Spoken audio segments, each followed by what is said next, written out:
La politique, l'économie et le développement durable au menu de l'ouverture hier à Libreville du dialogue entre le gouvernement et l'Union européenne. La séance était présidée par le Premier ministre Rose Christiane Osuka Raponda.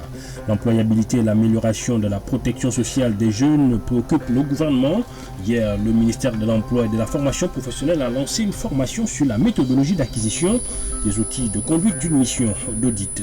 Les nids de poules de plus en plus visibles sur le réseau routier de la capitale. Ces trous qui entravent la fluidité de la circulation pourraient être réparés avec les travaux de réhabilitation des voiries urbaines actuellement en cours dans la cité capitale. Et puis à l'étranger, Sylvestre Ilunga, le Premier ministre congolais proche de l'ancien président Joseph Kabila, renversé hier à une écrasante majorité par une motion de censure des députés de l'Assemblée nationale. Une grande victoire pour le camp de l'actuel président Félix Tshisekedi.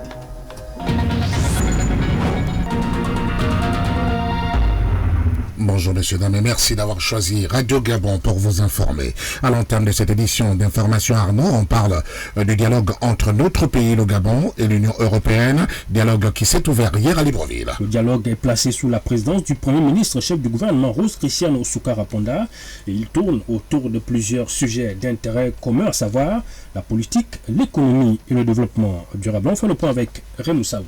Le dialogue normalisé gouvernement gabonais, Union européenne se tient sous le fondement de l'article 8 de l'accord de Cotonou adossé sur 2 piliers. Rosario Bento País, ambassadeur de l'Union européenne au Gabon. Le dialogue politique qui porte sur les questions nationales, régionales et mondiales, qui vise à renforcer la promotion des droits de l'homme et de la démocratisation, le renforcement des capacités, la prévention et la résolution des conflits. Et en deuxième place, la relation de coopération qui a pour but d'encourager le développement économique, le développement social et humain et la coopération et l'intégration régionale pour promouvoir et développer le commerce entre les pays ACP. L'agenda finalisé conjointement portera sur les questions politiques, bilatérales et multilatérales, les enjeux de gouvernance, justice et droits de l'homme. La situation économique et sociale, un sujet particulièrement sensible et important dans le contexte de la crise mondiale liée à la pandémie de la Covid-19. Le dialogue politique, un échange de vues entre partenaires de rang égal, il permet de renforcer la communication et d'approfondir les relations entre l'Union européenne et les pays partenaires. Rose Christiane Osuka Raponda, Premier ministre, chef du gouvernement. Le Gabon considère le dialogue avec l'Union européenne comme un mécanisme indispensable et un processus nécessaire au renforcement de notre partenariat. Le Gabon fonde beaucoup d'espoir dans notre partenariat afin de consolider davantage des liens d'amitié et de coopération très essentiels pour notre stratégie de développement. Le dialogue politique normalisé est pour nous un cadre essentiel de concertation équilibrée, de respect mutuel et d'engagement résolu en vue de réaliser des actions concrètes dans les domaines d'intérêt commun. Le gouvernement entend toujours voir ces actions s'inscrire dans la quête sans cesse renouvelée du développement à l'aune de l'agenda 2030 des Nations Unies, de l'agenda 2063 de l'Union africaine et aussi du plan d'accélération de la transformation 2021-2023 du Gabon. Dans cette perspective, l'Union européenne va accompagner le Gabon dans plusieurs programmes, notamment celui de la création d'emplois et le développement durable. Il faut ajouter, Arnaud Ndoye-Gozogo, que ce dialogue s'ouvre au moment où la campagne pour les sénatoriales dans notre pays bat son plein. 89 candidats issus de 17 formations politiques et 2 indépendants sont en lice de cette élection dont la campagne se déroule actuellement dans les différents sièges en jeu. Les stratégies mises en place pour convaincre les grands électeurs diffèrent d'un candidat à un autre. À Libreville, par exemple, Flore Mistou, le candidat du Parti démocratique gabonais au premier siège, rencontre déjà ses électeurs des 1er et 3e arrondissements, alors que Démocratie Nouvelle, qui a investi 2 candidats à Mindik et à Bitam dans la province du Walentem, en est encore à peaufiner sa stratégie. On en parle avec Bernadette Zanhi. C'est bien parti pour les sénatoriales du 30 janvier prochain. La candidate PDG dans le premier siège de la commune de Libreville, Flore Mistoul, affiche sa confiance. Autour de moi, j'ai des conseillers qui me suivent et qui m'amènent à pouvoir être confiant.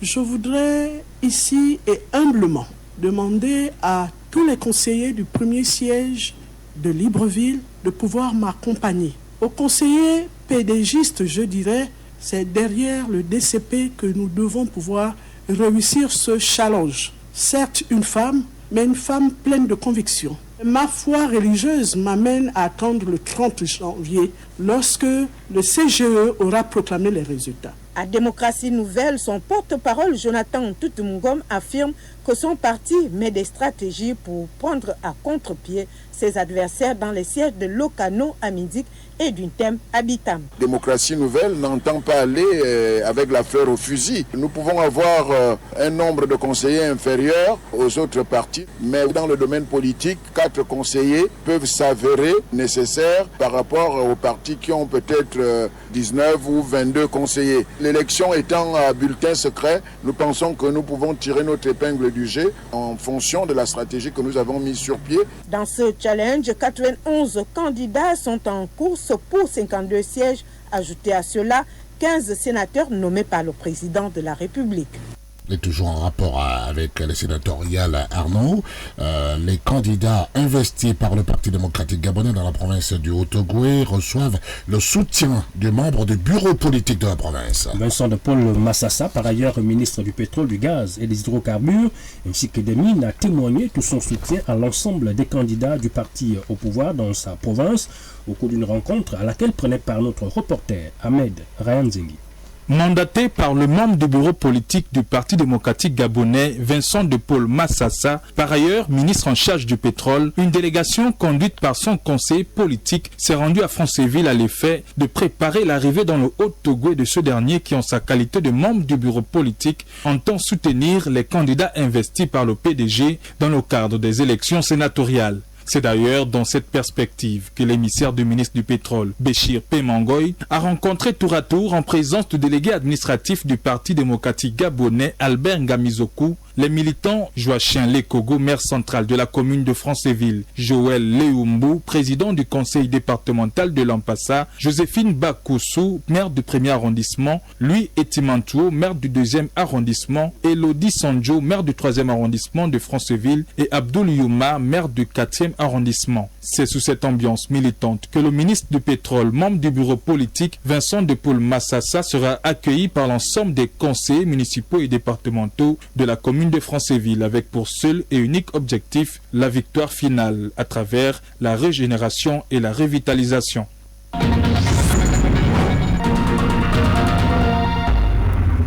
Toute autre chose à présent, pour la suite de cette édition d'information, nous parlons, Arnaud, de cette formation de la méthodologie. Formation à la méthodologie pour l'acquisition des outils de conduite d'une mission audit qui se tient depuis hier à Libreville. Elle est organisée à l'initiative du ministère de l'Emploi et de la Formation professionnelle et dont la préoccupation majeure est d'améliorer l'employabilité et la protection sociale des jeunes, l'économie des travaux avec Pascaline Mazza. Le projet de renforcement des capacités pour l'employabilité des jeunes et l'amélioration de la protection sociale vise à contribuer à la réduction du chômage des jeunes. Pour ce projet, les formateurs vont acquérir une formation dans les différents centres agréés. François Mukangu, chef de projet. Nous avons, sur le plan de la formation, envoyé 30 inspecteurs stagiaires à l'Université d'Aix-Marseille, à l'ENSET de Libreville, 40 conseillers pédagogiques pour l'éducation nationale. Nous avons pour l'éducation nationale 50 professeurs en formation dans les matières scientifiques aussi qui vont revenir pour notre système de formation. Nous avons aussi pour 10 établissements de l'enseignement technique, la formation et du ministère de la Santé, à l'Ogooué maritime où les travaux ont commencé au lycée technique Jean-Fidèle Otando, à l'école de commerce, au centre de formation de Port-Gentil, dans le Haut-Ogooué, au lycée technique Fulbert Bongota de Mwanda, au lycée technique Agathe Obenje de France, au centre de formation de Kulamutu. Et dans l'Angounié, nous avons le lycée technique Nyonda Makita de Mouila, l'école de santé de Mouila. Dans la Nyanga, nous avons le centre de formation professionnelle Miyendu Minzamba de Chibanga et nous avons le lycée technique de Chibanga. Le chômage de la jeunesse gabonaise préoccupe le président de la République ainsi que le gouvernement, d'où la nécessité de débuter par les formateurs. La formation des jeunes, c'est une préoccupation pour le président de la République et du gouvernement. Commençons par la formation des formateurs. Et ces formateurs qui vont avoir une incidence sur les jeunes qui sont formés. Et nous voulons renforcer l'employabilité des jeunes, que les jeunes soient capables de se mettre en place et de travailler et de participer au développement économique et social. Il est à noter que le projet de renforcement des capacités pour l'employabilité des jeunes et l'amélioration de la protection sociale est financé par la Banque africaine du développement et le gouvernement gabonais. Et puis, on parle des nids de poules. Les nids de poules qui perturbent la fluidité de la circulation dans bon nombre d'axes routiers de Libreville, la capitale. À l'exception du centre-ville, la plupart des artères de la périphérie sont donc criblées de trous, là au bitume parfois complètement détérioré à certains endroits, causant parfois laissant place à d'énormes crevasses qui empêchent les automobilistes de circuler en toute quiétude. Le constat est dressé par Edgar Kaba. Bruit indésirable de roues de véhicules devenu permanent, occasionné par des trous créés à quelques mètres de l'échangeur de Nzengayon, sur la chaussée, non loin de la nouvelle station-service récemment livrée. À chaud, nous avons eu un échange avec un chauffeur de taxi, juste après qu'il ait réussi à passer cet obstacle. Le problème qui se pose à ce niveau, ce n'est que le trou. Et quand nous venons de l'autre côté en vitesse, vous êtes obligé de ralentir. En ralentissant, ça fait un bouchon derrière. Le véhicule ne passe pas en flèche. Quand tu viens à vivre à lui, et que tu tombes dans un trou, forcément, tu vas déraper. La dernière fois, nous avons vu un camion venant du charbonnage. Quand il revient de l'autre côté à la descente, il remarque devant lui qu'il a un gros trou. Et quand il essaye de dévier, il est sur le trottoir et il s'est retrouvé de ce côté. Et il a basculé des véhicules, il s'est retrouvé dans le ravin de l'autre côté. Quittons l'échangeur de Nzengayon pour la cité d'Amas, où à un des carrefours et du côté d'une des intersections de la route, il y a plusieurs crevasses qui endommagent la chaussée depuis longtemps et poussent les usagers de la route à solliciter l'intervention des pouvoirs publics. La chaussée est en mauvais état, c'est pas une très bonne chose pour les véhicules et les petites calibres. Mais quand ta route est gaspillée, il vaut mieux arranger. Quand quelque chose ne va pas pour la population, ils doivent toujours arranger. C'est ce que le gouvernement doit faire. Depuis quelques mois, le gouvernement gabonais s'est engagé à réhabiliter les voiries du Grand Libreville. L'axe à l'échangeur Nzengayon, rond-point de la démocratie, et le carrefour d'Amas devraient compter parmi les priorités également de ce vaste chantier. Heureusement, Arnaud Ngozogo, la voirie urbaine est actuellement en pleine réhabilitation. Ces travaux permettront de boucler les nids de poules dont on parlait plus haut, de réparer le goudron.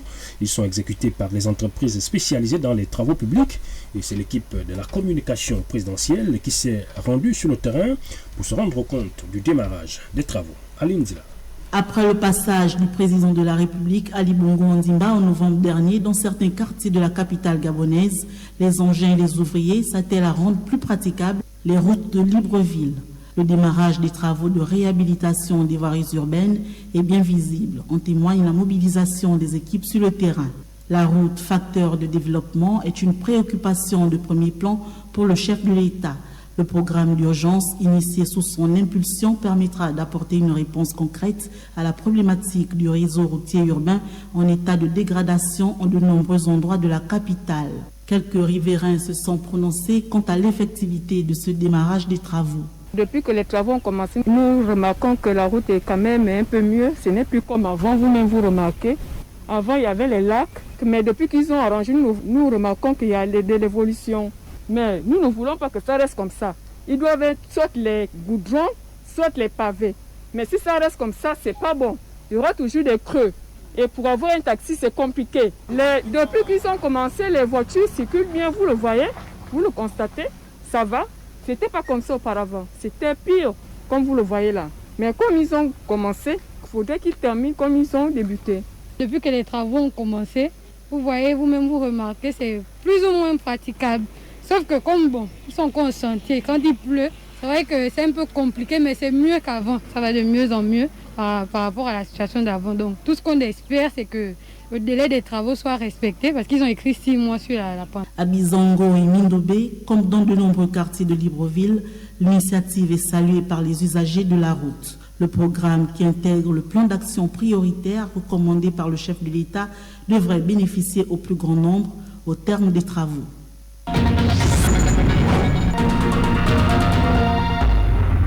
Il est 7h14 à Le coordinateur résident du bureau sous-régional de la FAO pour l'Afrique centrale a tenu, Arnaud, un point de presse. C'était hier à Libreville. Elder Mouteya a présenté les réalisations du projet Classe Verte pour une production innovante, ludique, éducative et nutritive mise en œuvre au Cameroun, au Congo et au Gabon. Le coordonnateur du Fonds des Nations Unies pour l'alimentation et l'agriculture a aussi vendu les acquis obtenus de ce projet pilote dans ces 3 pays. On en parle avec Issa Stimefan.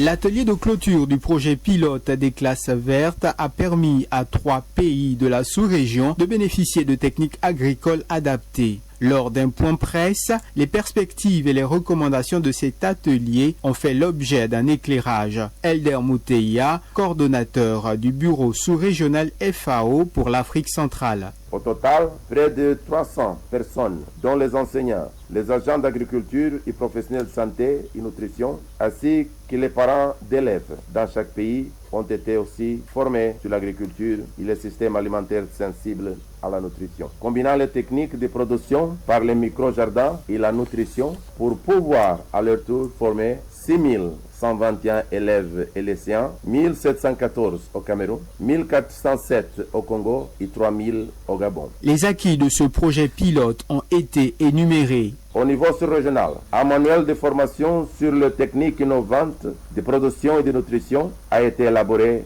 et publié. Cet outil didactique destiné aux enseignants, aux techniciens agricoles et à la société civile pour la promotion des classes vertes en général et des micro-jardins en particulier permet de capitaliser les expériences et les leçons apprises durant la mise en œuvre du projet, mais également d'assurer la pérennisation et la bonne appropriation des acquis par les différentes parties prenantes. Ce point presse a donc constitué un moment d'échange visant à clarifier le but principal des classes vertes.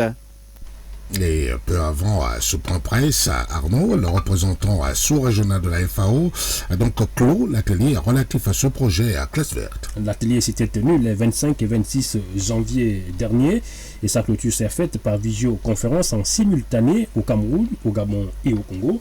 Le bilan tiré de ce projet avec Issa Stimefan.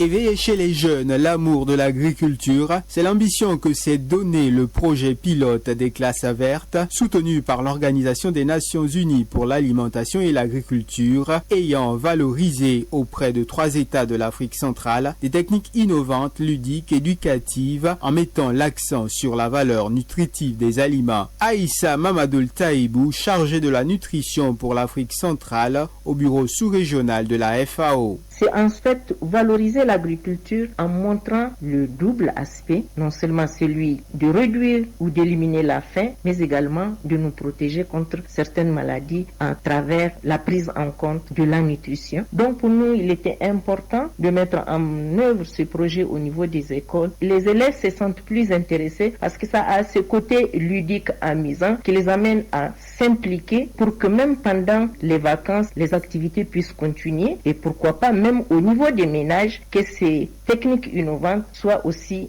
utilisées. Au terme de la clôture de cet atelier bilan, les 3 pays concernés, le Cameroun, le Congo et le Gabon, ont tiré profit des expériences mises en œuvre. Pourquoi l'atelier bilan? Je disais que ce projet a démarré en 2018. Il était important pour nous que les équipes de 3 pays se retrouvent et puissent échanger sur la mise en œuvre du projet, sur les renforcements des capacités, sur les difficultés qui ont été rencontrées et permettre aux uns et aux autres de tirer profit des expériences qui ont été mises en œuvre et voir les faiblesses qu'il y a eu et comment les contourner éventuellement dans la perspective d'une extension ou d'une pérennisation de ces projets. Le projet des classes vertes se veut une solution moderne pour la lutte contre la faim et la malnutrition. Il a été financé par la FAO à hauteur de 472 000 $ US, une initiative pilote ayant expérimenté pour 2 ans avec pour visée promouvoir une agriculture moderne et de qualité auprès des jeunes en milieu scolaire en mettant l'accent sur la valeur nutritive des aliments et l'impact nutritionnel.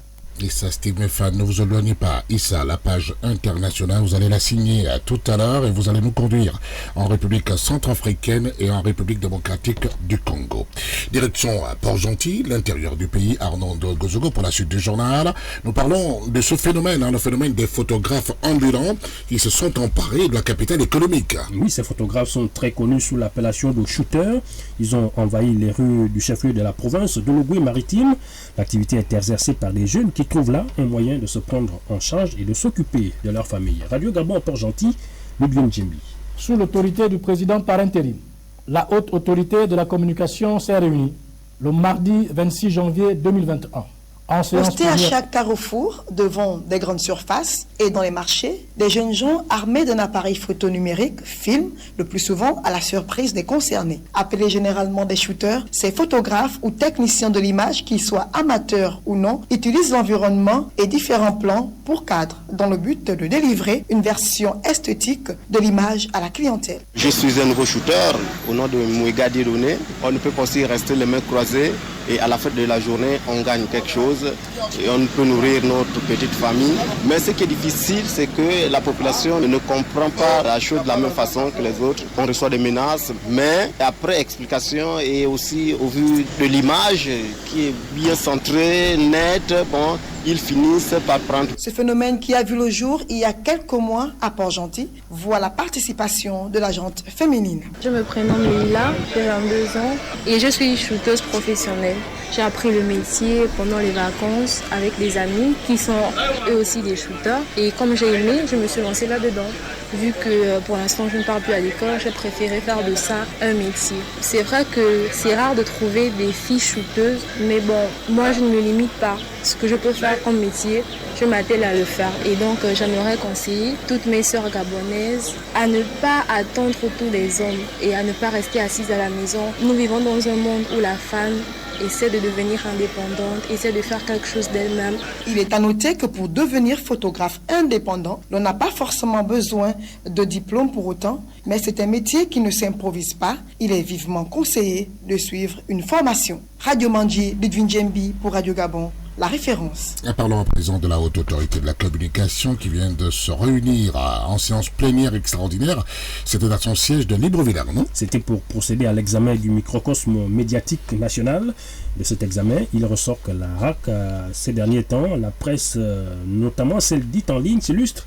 Ces dernières, c'est par des dérives attentatoires à l'éthique et à la déontologie journalistique. On écoute à cet effet Jean-François Mouyaka Ngonga, le conseiller membre et porte-parole de la Haute Autorité de la Communication. Sous l'autorité du président par intérim, la Haute Autorité de la Communication s'est réunie le mardi 26 janvier 2021 en séance plénière extraordinaire dans la salle habituelle de son siège, 6 à l'avenue de la Libération. À cette séance plénière extraordinaire était inscrit à l'ordre du jour l'unique point relatif aux abus observés dans l'expression de la liberté de la presse. Nulle personne physique n'est sans savoir que la liberté de la presse fait partie intégrante des libertés fondamentales consacrées par la Déclaration universelle des droits de l'homme et du citoyen de 1789. Ce principe est de même consacré par la Constitution de la République gabonaise en son article 1er.2 qui dispose la liberté de conscience, de pensée, d'opinion, d'expression, de communication, la libre pratique de la religion sont garanties à tous, sous réserve du respect de l'ordre public. Comme vous pouvez le constater, le principe de la liberté de la communication, duquel découle celui de la liberté d'expression, n'est pas d'application absolue. Comme tout principe, il est sujet à des exceptions, à des dérogations, à des limites.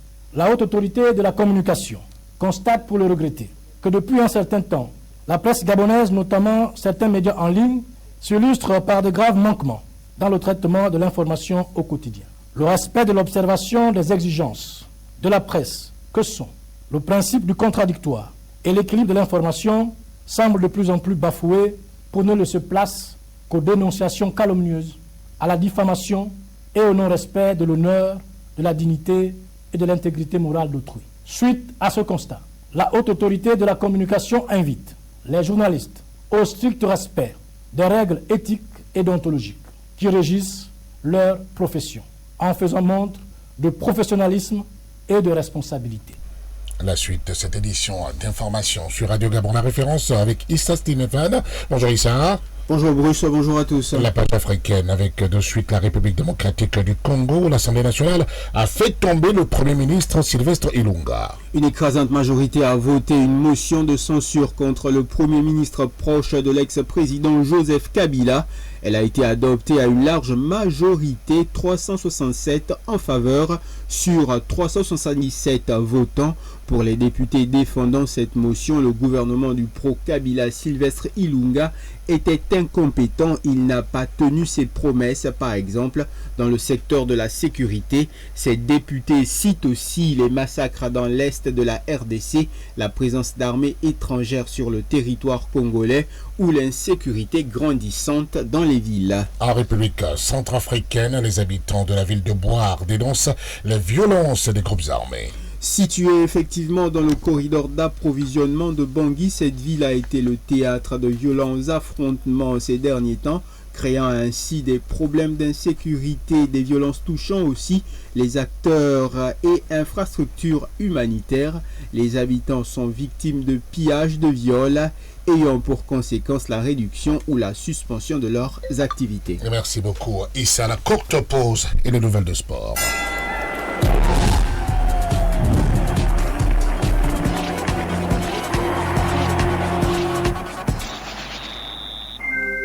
Et c'est une dame qui va dérouler les nouvelles de sport. Bonjour Frédéric Nancy. Bonjour Bruce. Ça va bien Frédéric? Oui, ça va. Direction d'abord, les tatamis. Vous parlez taekwondo. Plus que quelques jours seulement avant l'Assemblée générale élective de la Fédération de la discipline.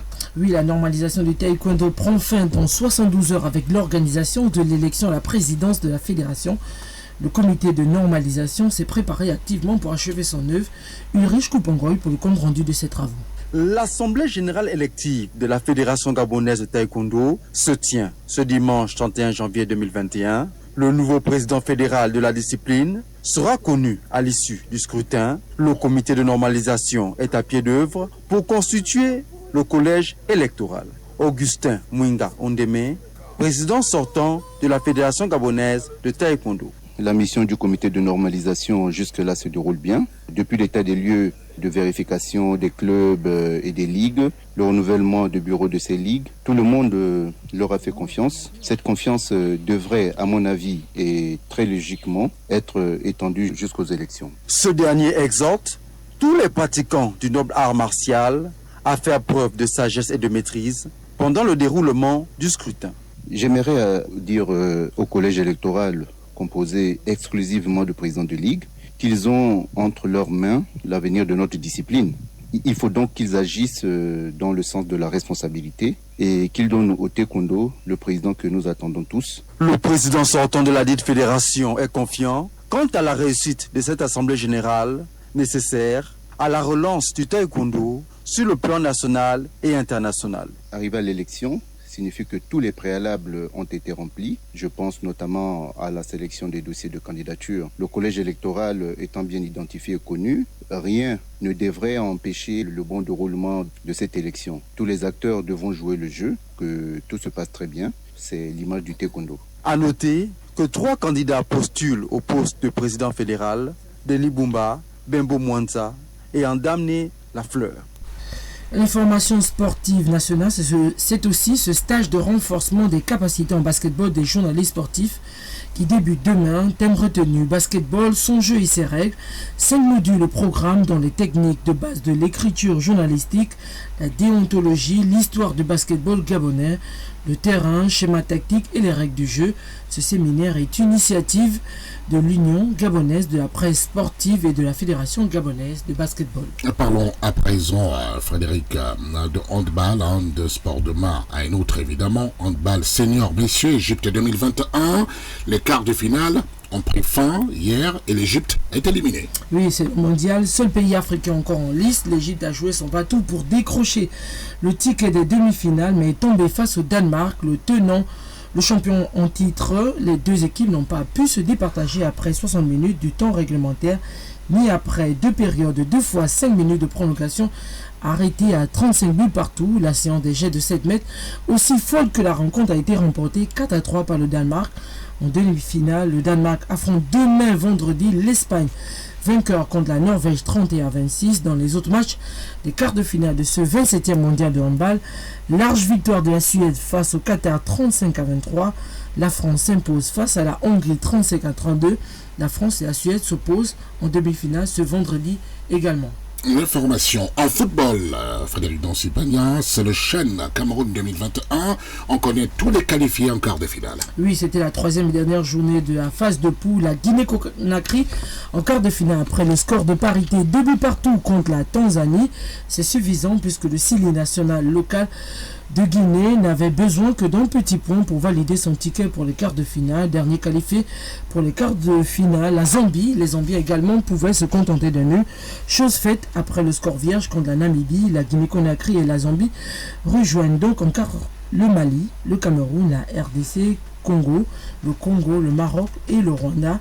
Les quarts de finale débutent ce samedi avec le duel Mali-Congo. Et pour terminer en football, on va en Ligue 1 français, en première ligue pour les nouvelles des internationaux gabonais.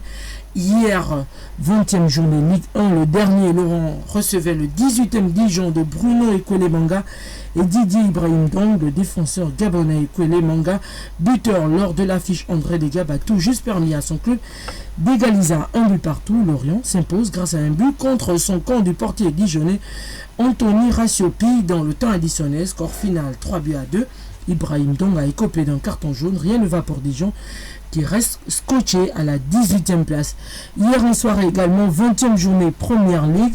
Match de bas du tableau entre Brighton 17e et le 18e Fulham du Gabonais Mario Lemina, 0 but partout au coup de sifflet final.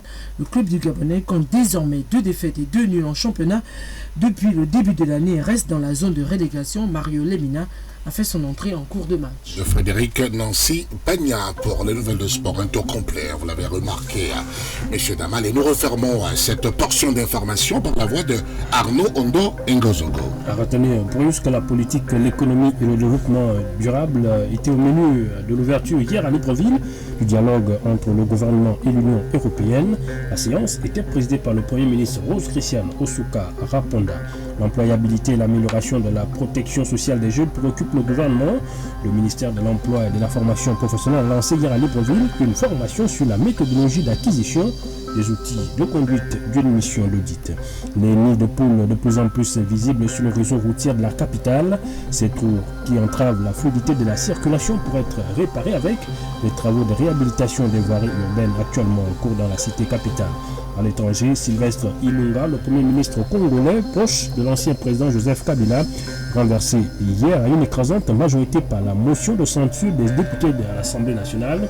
Une victoire pour le camp de l'actuel président Félix Tshisekedi. Merci beaucoup Arnaud, très bonne journée. Notre regard sur l'actualité tout à l'heure à 8h. Ahmed Benyevaka, entouré forcément de la sémillante équipe, la rédaction matinale de Radio Gabon. Tout ce moment sera avec moi ici. Dans un moment, le docteur Ekoeni, vous l'attendez, comme tous les jeudis, 2 sujets majeurs vont nous réunir aujourd'hui. Il s'agit précisément évidemment de la lutte contre la Covid-19 dans notre pays, le Gabon. Et puis, il ne va pas échapper à la question, la réalisation des vidéos dites obscènes par certains scolaires dans notre pays. Nous en parlons tout de suite.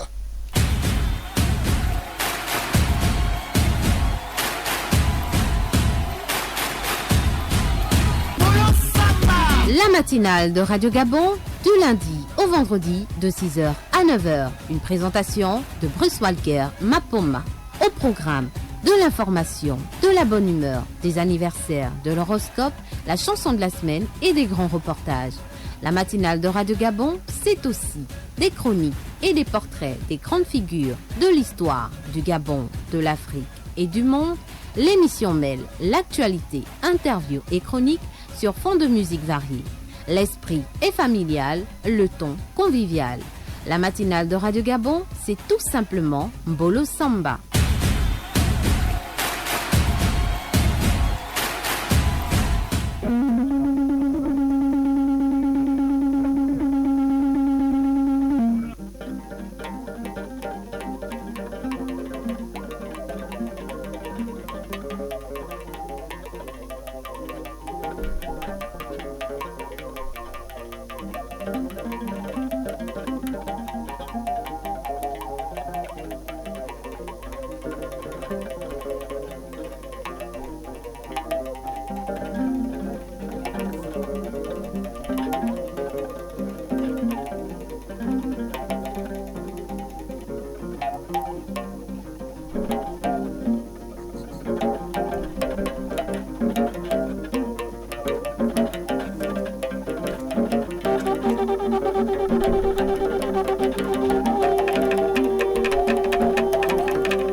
Excellente matinée, messieurs, dames, à l'écoute de Bonjour le Gabon. Sur Radio Gabon, la référence, et comme tous les jours de la semaine, nous sommes en direct. Docteur Ekoeni est là. Bonjour, docteur. Bonjour.